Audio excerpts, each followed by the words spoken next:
Growing up with limited resources as a Haitian American female, things like graduating high school and attending college was a vision my mother set out for my siblings and I. It was a dream, but it was not impossible.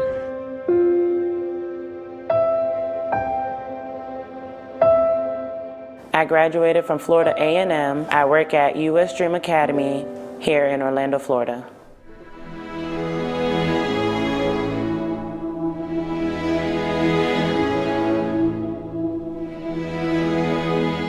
I was born in the U.S. Virgin Islands, came here when I was in about the second grade. You don't really know what you're going through because everyone around you is going through the same struggles that you're going through and kind of have the same story that you're going through, so you don't look at life as bad. And I didn't see my struggles until I was growing up a lot older. When I was in middle school, my dream was to go to high school and make it to high school because nobody in my family even made it that far. And then when I made it to high school, my dream was to be the first to graduate high school. And I did that. And then when I was in high school, I wanted to go to college.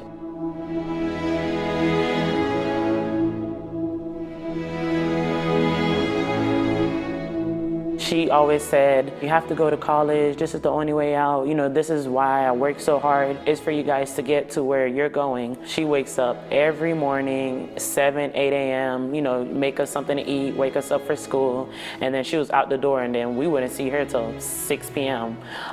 Because growing up, she didn't even have a vehicle, so she was paying people for transportation to get to and from work, or sometimes taking the bus. So sometimes we wouldn't see her till 7, which was another reason why we kind of did stay after school, because when we get home, there was nobody home. So I think seeing her really struggle every day and not being able to feed us at times, not being able to give us the things that we really want, I know that made her sad.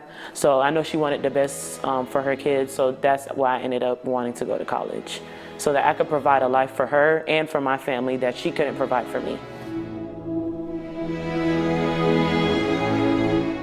So when I found out I was selected, I was shocked and excited at the same time. To get selected for SOS, you have to go through an interview process. And during the interview, I got to get to know a few of the other girls who were, candidates for the scholarship. And you kind of get to hear different stories. And I felt like there were so many people who were kind of going through worse than what I was going through. So I was like, I'm not gonna get it. There were so many stories being shared, so many students who I felt like they might need it more than I do. The stipend came very handy. It really helped, not even with just books. So I used it very well. I purchased used books so that I could have extra funds. I believe that you're more than your circumstance, and if you believe you can, you really can.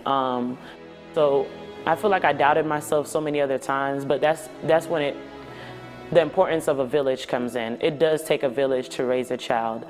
So SOS was part of my village. They gave me that extra push, that extra hand when I felt like I didn't have it, when I felt like I couldn't do it. They helped me realize that I can. And we all need that person. We all need those people to kind of lift you up when you can't lift yourself up. Oh man, so my mentor name is Jennifer Felder, and she's amazing. She is like my replica, she's been through my same struggles. She really understands what it was like to not grow up having it all. So seeing someone who's been there, done that, and kind of overcome all of those challenges and make it, that was another motivator for me. If she can do it, I can do it. So for that, I thank Jennifer, and I thank SOS for giving me Jennifer.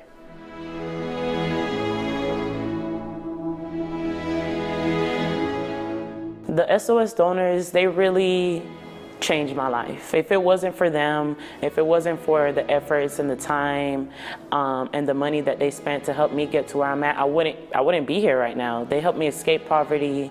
They really helped me to see a better future. So if it wasn't for the donors, I wouldn't be sitting here in front of you today.